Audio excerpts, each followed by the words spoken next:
Welcome back to the Amplified Podcast. We're glad to have you with us. As always, my name is Jac Carnett, and I'll be your host today. We are moving through Genesis 34 and 35 today. And in the last few chapters, we see how God has been faithful to Abraham, God's been faithful to Isaac, God's been faithful to Jacob, even when these boys have not. And so we saw his faithfulness to Adam and to Seth and to Noah. But now the Bible slows way, way down when it gets to Abraham, Isaac, and Jacob. And so we get to know a lot about these boys' lives, and we get to know many of their sons, and we get to know all kinds of things. Hey, you got to chill out. Sorry, my dog is being loud this morning. At least she doesn't smell like skunk anymore. If you watched our last couple episodes, she got sprayed by a skunk twice. On two different occasions, which is just wonderful. And so at least she doesn't smell like a skunk anymore, but she's still goofy. But as I was saying, God is faithful through all of their lives, and we get to see that in great detail in Abraham, Isaac, and Jacob as their lives move forward. And so Abraham, Isaac, and Jacob have let's say a general sense of faithfulness to the Lord. They still make lots of mistakes, but they are obedient to what God says. Abraham, he tells Abraham to leave his country, leave his nation, leave his father's house, and go to the land. Abraham does it in an enormous act of faithfulness. Isaac is blessed by the Lord, even though he's not the firstborn. And he wrestles with the Lord, and we got to see that last week, and God breaks down his pride. And, he lives the rest of his life in servitude of the Lord, which is a great place to be.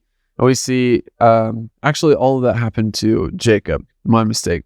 That was Jacob's story. Isaac, what did happen to Isaac? Either way, Isaac is extremely faithful to the Lord as well. But none of them are perfect, and they all make mistakes. And so as we're going along, we get to see not only their high moments, but we get to see their low moments. And as we've said before, that's not an endorsement of anything that they're doing. It's simply the fact that God is faithful to them on behalf of this one day, on behalf of this one moment, this one decision that they made even years before. God is still good to them. And so today, we're going to look at some major mistakes, we'll say, that Jacob's sons make. This is just after Jacob and Esau have reconciled, and Jacob is kind of planting roots now just north of where Esau lives. But Jacob's a broken man, and God has renamed him Israel, and that name in Jacob is kind of used interchangeably for the next little while. But if you hear me say Israel, at this point, we mean Jacob, the man. And so they become the Israelites because of Jacob. But at this moment, the name goes back and forth a little bit. But let's dive into it, okay? So we are in Genesis 34, and here's what it says. Now Dinah, the daughter of Leah, remember, Jacob had technically 4 wives. Leah and Rachel were the main ones, and then he had Bilhah and Zilpah, I think, were the other two. They were his maids of those women, but Leah is one of the main wives. Now Dinah, the daughter of Leah, whom she had borne to Jacob, went out unescorted, so she's just going out by herself to visit the girls of the land. When Shechem, the son of Hamor, the Hivite, the prince or the sheik of the land, saw her, he kidnapped her and laid intimately with her by force, humbling and offending her. And so she was raped because she went out unprotected, and this guy who thought he was too cool for school, too big for his britches, had his way with her.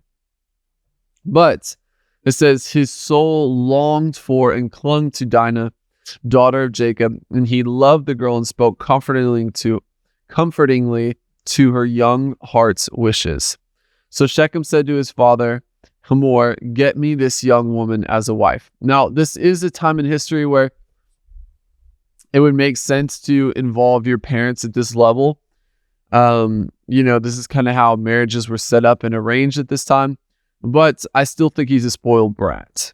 And so he takes advantage of this young woman but then realizes he actually does love her and just says, Dad, I need you to go get me this woman for me. And so his dad, instead of like kicking him out of the house, he actually goes and does it for him. And so, to my knowledge, I believe they're actually in the area called Shechem.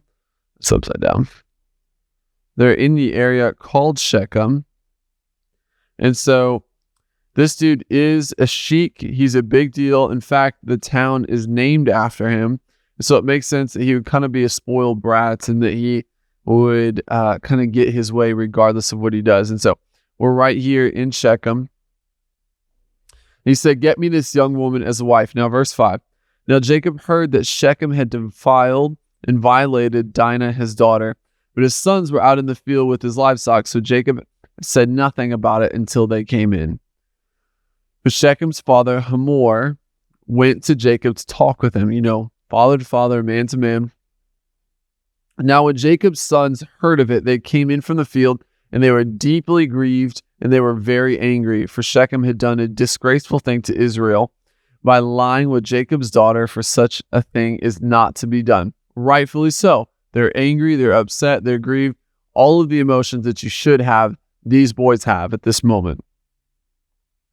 But Hamor conferred with them, just talking with them, and said, the soul of my son Shechem deeply longs for your daughter and your sister, so please give her to him as a wife. And so he's trying to at least make it a little bit better by saying, like, this wasn't just like a fleeting moment of drunkenness only. He actually wants to spend the rest of your life, his life with your daughter. And so give us the daughter in marriage.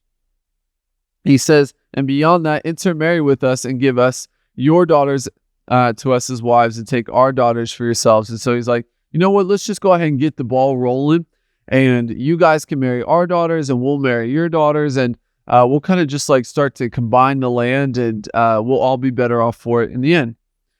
In this way, you shall live with us. The country will be open to you to live and do business in it and acquire property and possessions in it. And so he's saying, like, as you're getting married, that means we can start doing better business deals, and you can start to inherit different parts of the land.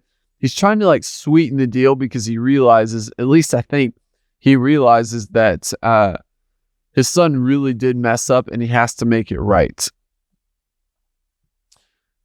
Shechem also said to Dinah's father and to her brothers, so this is Jacob and the boys, let me find favor in your sight, and I will give you whatever you ask of me. And so he's kind of coming to the end of the conversation saying, look, even if you don't like all this stuff, ask of me whatever you want, and I'll make it happen. Demand of me a very large bridal payment as a gift, as compensation for giving up your daughter and your sister. And I will give you whatever you tell me. Only give me the girl to be my wife. Only give me the girl to be my wife. And so one thing that we don't see here in this story is an apology. Again, this is not an endorsement of how things should be done at all.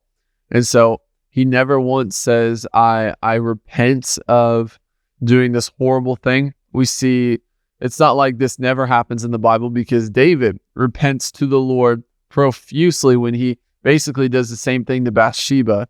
But we don't see an apology here. And so maybe that plays into what we're going to see happen later on in the chapter. Maybe it doesn't, but suffice it to say, it's not written here. And that type of thing would be written in this story had it been said.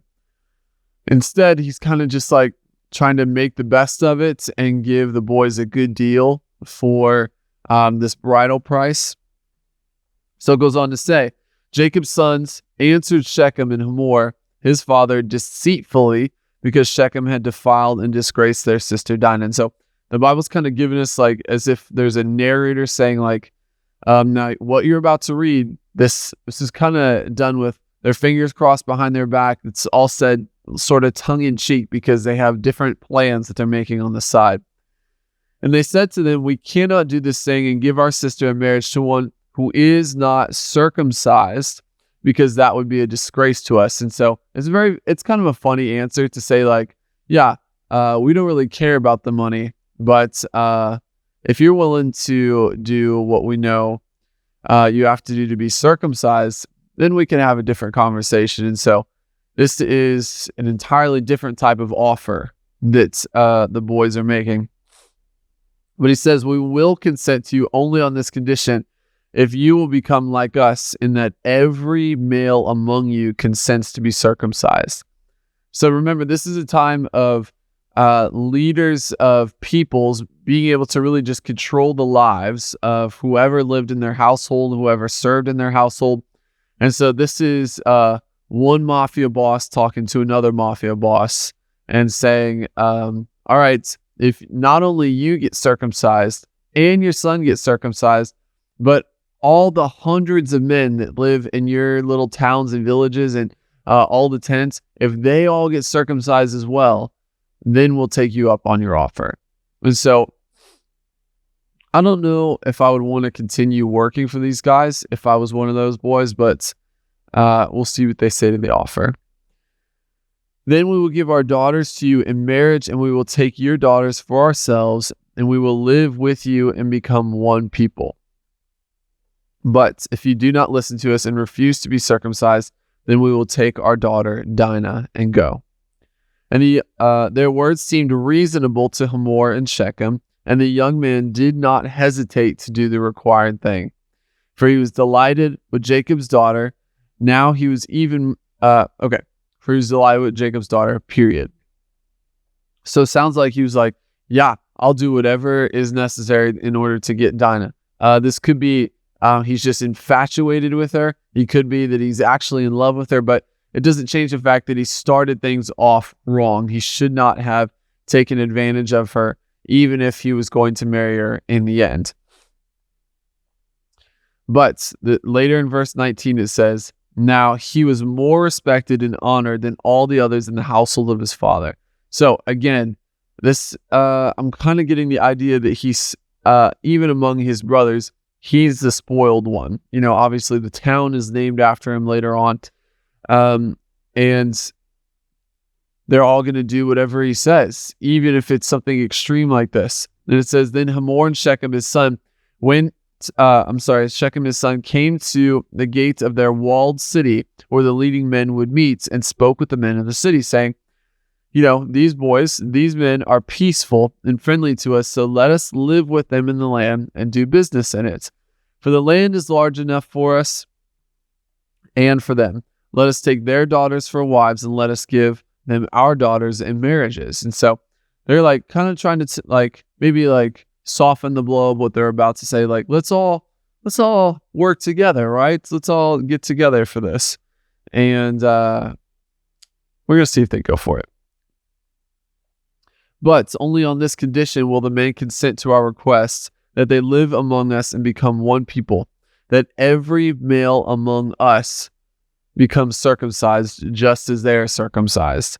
Will not their cattle and their possessions and all their animals be ours if we do this?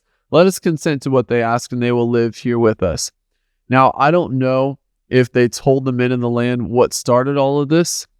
I would think that possibly, I mean, we are dealing with pagans at this point, and so it could be that these other men aren't any better than Shechem himself. But I would think that if they actually knew what started all of this, they might not have consented to what they're about to do.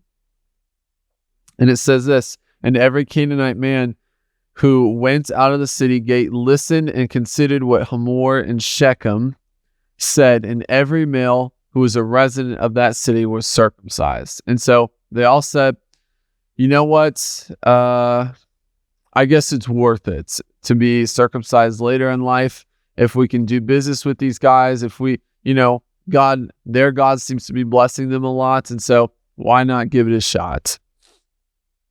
Now, here's where the treachery of Jacob's sons comes in. Now, on the third day, after the circumcision, when all the men were terribly sore and in pain, for obvious reasons, two of Jacob's sons, Simeon and Levi, Dinah's full brothers. Okay, so remember, not all of these boys are full brothers and sisters because, Jacob had technically 4 wives, and so some of them are like half brothers, but they all have the same dad. But Levi and Simeon are obviously going to be the ones that have the most emotional damage on behalf of Dinah being taken advantage of, because this is their full sibling. They have the same mom and dad. And it says, Dinah's full brothers took their swords boldly into the city without anyone suspecting them of evil intent, because, we just made a deal with them. And they killed every male of the town, every single male. They killed Hamor and his son Shechem with the edge of the sword, and took Dinah out of Shechem's house where she was staying, and left. Then Jacob's other sons, so I'm guessing this all the boys get in on this now, came upon those who were killed and looted the town, because their sister had been defiled and disgraced. And so, as I said, when they were being deceitful, they didn't actually care whether or not these men were circumcised. They just wanted to have a good excuse for them to be, let's say, physically inept for this short amount of time. And so that's exactly what happens in this case. They took the Canaanites' flocks and their herds and their donkeys and whatever was in the city and the field. They looted all their wealth and took captive all of their children and their wives, even everything that was in the houses. Then Jacob said to Simeon and Levi, their father said, "You have ruined me, making me a stench to the inhabitants of the land, the Canaanites and the Perizzites. My men are few in number, and the men of the land will band together against me and attack me. I shall be destroyed, I and my household." But they said, "Should he be permitted to treat our daughter as a prostitute?" So, we're getting like this glimpse into this fight that they have, where he's like, you guys have ruined my entire reputation in this single day. What? I can't believe you guys have done this. And their sons, his sons rightfully come back and say, were we supposed to just let it go when our daughter was raped and taken advantage of? Were we supposed to just let that go all of a sudden? He didn't even apologize. And so that's right where the chapter ends. We don't always get to see the full conversation, but we get to see how both of these groups are feeling. But either way, it was a massacre. And in a few chapters, we're going to see Jacob near the end of his life actually bless the sons and speak prophetically over them. And this is one of the instances that Jacob brings up, that when you guys did this, these are not going to be the implications for your peoples and your families for the rest of history. It's a big deal. A big deal. Now, what I do think is interesting is that Simeon and Levi are the two sons that are kind of like the main perpetrators of this. Feels like I'm yelling into the mic. Nobody else is here. I don't need to yell into the mic. Simeon and Levi are like the main perpetrators of what just happened. But later on, God still wants the Levites to be the ones serve him in the temple, the ones closest to him. Now, it's the tribe of Judah that Jesus is born from, but it's the Levites that take care of the house of God. And as we'll see in a few chapters, how these boys behave in this life really determines their place in the 12 tribes of Israel and what they do, or whether or not they're a tribe at all. And so it's just interesting. I hope we'll see more of Levi in the coming stories, but I honestly don't know if it's just a testament to God's grace that he chooses Levi to be the one that his descendants serve him in the house. I don't know if it's because, there's a story maybe that we don't see about Levi where he does something valiant that God sees, and so maybe he has this other act of faithfulness that we don't get to see. But this is the kind of forgiveness that the Lord has. And as in the Amplified, you have all these little texts down at the bottom. And this is what it has to say about them killing every male. Jacob's sons were correct that God did not want them to intermarry with the pagan Canaanite families. And so already, even before she was taken advantage of, the idea of Dinah being married to Shechem, because he was a Canaanite, because he's a pagan who serves another god, was already forbidden. And so we're trying to now put lipstick on a pig at this point. According to the later Levitical law, they were even correct that rape was punishable by death. However, their treacherous pretended friendship and the massacre of all the Shechem, along with their greedy looting of all the Shechemites' goods, was clearly not a justifiable execution of justice, and God condemned their violence and anger later on in chapter 49, which we will see soon. And so, again, the fact that God is blessing these boys is not an endorsement of everything that they do. It's simply God showing his faithfulness on behalf of even the small moments of faithfulness that we show in our lives. And so they were right to not want her to marry him. They were right to even execute him. But God also doesn't take it lightly when we take justice, I say that with quotes if you're not watching, justice too far. They didn't just kill him and his father, they killed the entire town. This is a town of innocent people. This is children that are now separated from their fathers forever. This is women that watch their husbands die because of this. And so it's possible to take things too far. And I think God gets mad at the Assyrians. When the nation of Israel splits in half, like right here, nation of Israel splits in half. The northern half attacks the southern half, and they really take it too far. And so as they're bringing the tribes back to the north, some of the more faithful boys meet them there and say, listen, you got to take them back. You got to let them go. You guys have taken this too far. So I think God does, I know God wants justice, but justice also comes in specific measures where, Shechem's life should have been required of him. And by that, I mean, he should have been executed, but the entire town did not deserve to be executed for this. It's possible they deserve to be executed for a lot of other horrible stuff that they're doing, but we're not told about that. So, chapter 35. And then God said to Jacob, go up to Bethel and live there and make an altar there to God who appeared to you in a distant manifestation when you fled years ago from Esau, your brother. So get up, get out of town, go to Bethel and make an altar there to God. So it's kind of like God saying, hey, I want to tell you something new. I want to do something new in your life. And so we're going to do that in a special place. Then Jacob said to his whole household, to all who were with him, get rid of all the idols and images and foreign gods that are among you, and ceremonially purify yourselves and change into fresh clothes. And so it seems that it's possible that as life goes on, as they become more intertwined in the surrounding culture, that there's Jacob's sons and possibly his daughters and granddaughters and their servants and his servants, and they just become more ingrained into the culture, and they start keeping idols.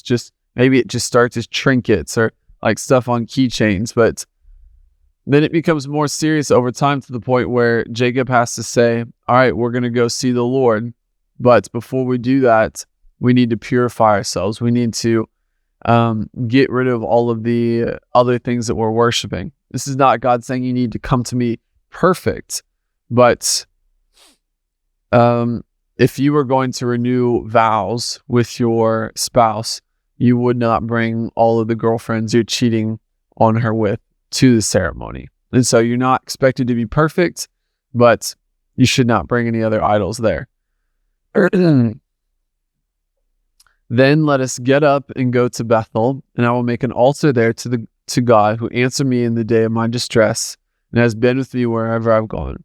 So it could have been that God's calling you here now because he's in another moment of distress where all the peoples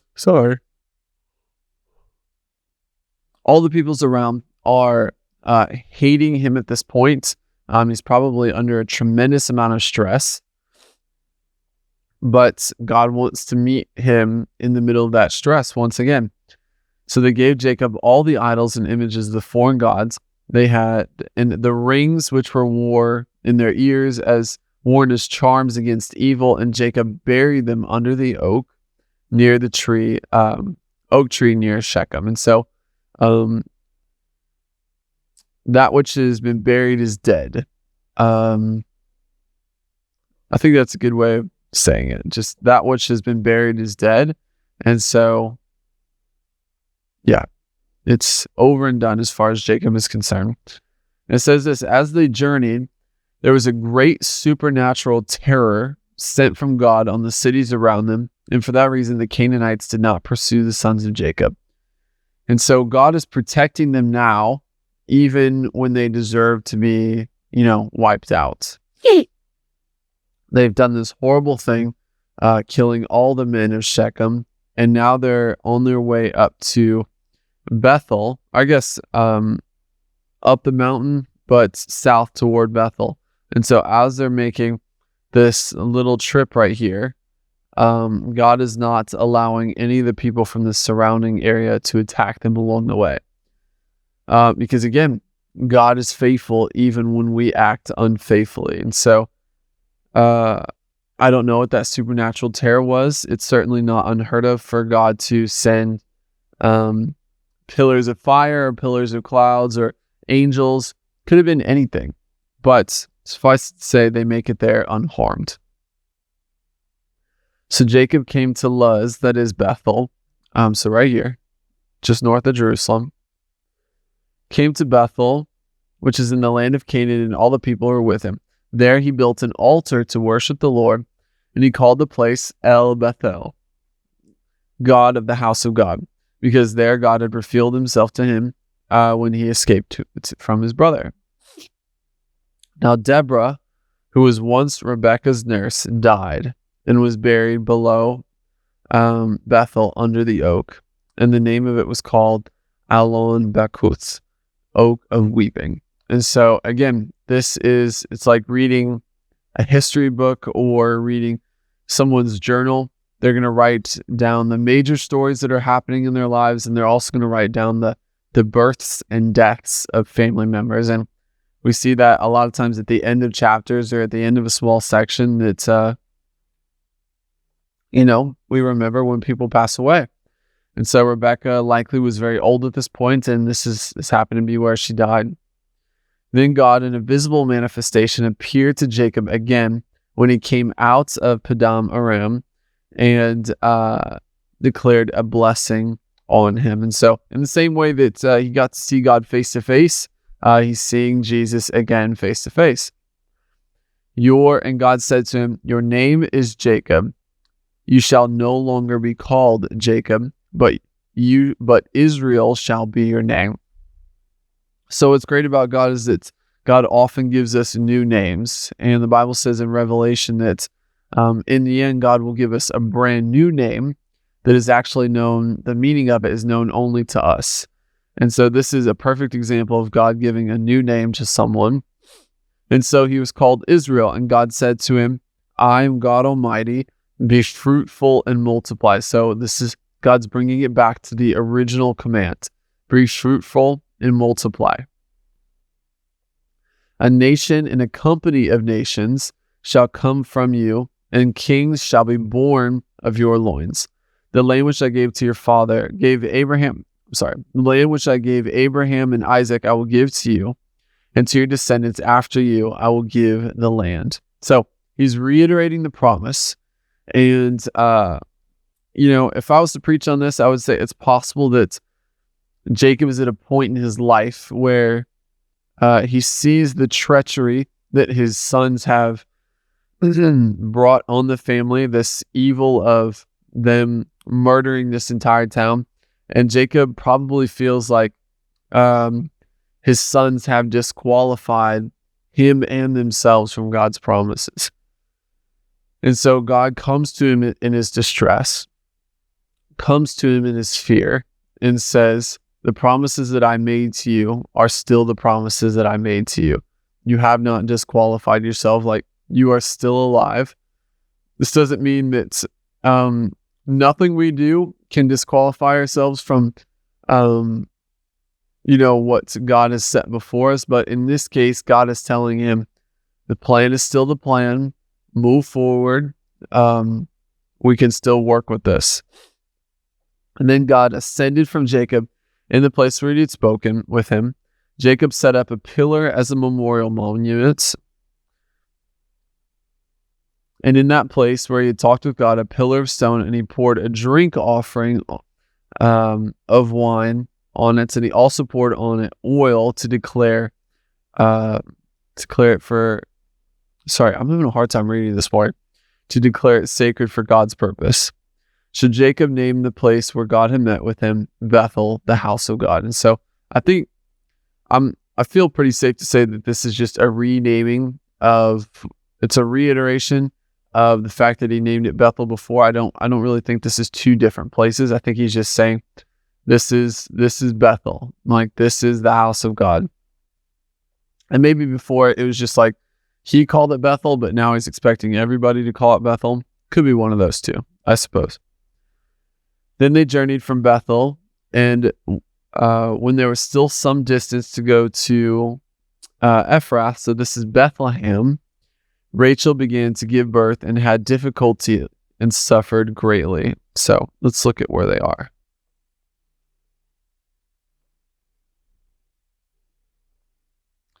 So they started off here in Shechem, kind of in the middle of Israel, the very middle. They move across the mountains to Bethel. Then they move past what would have been Jerusalem to Ephrath, which is Bethlehem. And it says this: when she was in hard labor, and the midwife said to her, "Do not be afraid, you now have another son." And as her soul was departing, for she died, she named him Ben-Oni, son of my sorrow. But his father called him Benjamin, son of my right hand. So Rachel died and was buried on the way to Ephrath, that is Bethlehem. So this is an extremely difficult time in Jacob's life, Israel's life. And so, but we see God meets him in the very center of it. And it's funny that God seems to be able to always show up when we need him the most. And so we have, this attack on Shechem on one side, one part of the timeline, where Jacob is now fearful. He is angry. He possibly feels disqualified. Then we have right here in the center, we have God meets him again to reassure him and to care for him again and reiterate the promises. And then right after that, we see Rachel passes away. And we see, obviously we know that Rachel was the favorite of the wives. And so Rachel dies, and obviously is full of grief, and he's probably angry again, and he's obviously saddened that his son Benjamin is never going to know his mother at the same time. But I would imagine that if, let's say that God had not met him in the middle of it, we could say that this is one of the worst moments of Jacob's life. And if Jacob, looking back on his life, could choose a moment for God to show up and encourage him, it would probably be at this exact moment between these two events. He was going to need the reassurance from the Lord after this attack on Shechem, and he was going to need to be able to remember God's faithfulness when Rachel passes away. And so God has an acute ability to show up at exactly the right time. And we see that very well in Jacob's life. So Jacob set up a pillar, a memorial monument on her grave, that is the pillar of Rachel's grave to this day. Then Israel, this is Jacob, journeyed on and pitched his tent on the other side of the Tower of Eder, the lookout point used by shepherds. While Israel was living in the land, Reuben, his eldest son, went and laid with Bilhah, his father's concubine, and Israel heard about it. Now, this is another instance that's going to come up later on in the blessings, and it only gets one verse, but this is obviously a horrible thing. This is, to my knowledge, I don't think this Bilhah is Reuben's mother, but that would obviously make it way worse. She's basically his stepmom. And so, let's see. Bilhah, Rachel's maid, conceived and gave birth to a second son for Jacob, named Naphtali. Let's see. Reuben was born, I believe, to Leah. Yes, Reuben was born to Leah. But this was still Leah's maid. He's sleeping with his stepmother. This is a big deal. But it only gets one verse, but it will come up later on in the blessings. Now, Jacob had 12 sons, the sons of Leah. Oh, it's right here. I don't know why I was turning around. Sons of Leah were Reuben, Jacob's firstborn, then Simeon, Levi, Judah, Issachar, Zebulun, and Dinah as well, but she's not named here. Sons of Rachel were Joseph and Benjamin, obviously the two favorites of Jacob.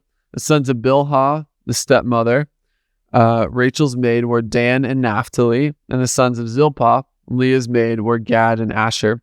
And these are the sons of Jacob born to him in Padan Aram. Jacob came to Isaac, his father, at Mamre at Kiriath Arba, that is Hebron, where Abraham and Isaac had temporarily lived. Now, the days of Isaac were 180 years. And so the men are certainly not living as long as they were in Noah's day, but 180 years is still a good run. It's a really good run. Isaac's spirit departed, and he died and was gathered to his people who had preceded him in death. An old man, full of days, satisfied and fulfilled. His sons Esau and Jacob buried him in the cave at Machpelah with his parents, Abraham and Sarah. And so the Bible is great in that it not only tells us how long he lived, but it also clues us in the fact that, when he died, he was happy with the way his life had become. He was satisfied, and I'm sure he was ready to go see the Lord face to face. And so a lot has happened in these two chapters. And really, a lot has been set up for the rest of history based on the actions of these boys. And so we see how God shows up right in the middle of when Jacob needs him the most, or is going to need him the most. And we see how, the treachery of these sons doesn't negate the promises that God has made, but it is going to have an effect on their blessings later on. And so we will see that here in the coming chapters. But until then, we've been glad to have you with us. As always, my name is Jac Carnett. If you have any questions about any of this, how do you feel about, the treachery of these sons? Do you think that the whole town deserved it because they were all going to be serving this wicked man?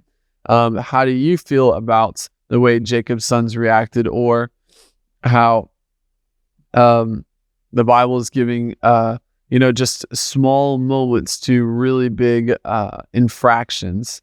What do you think about it? And so feel free to leave comments on Spotify or YouTube, and we're glad to have you with us. See you next week.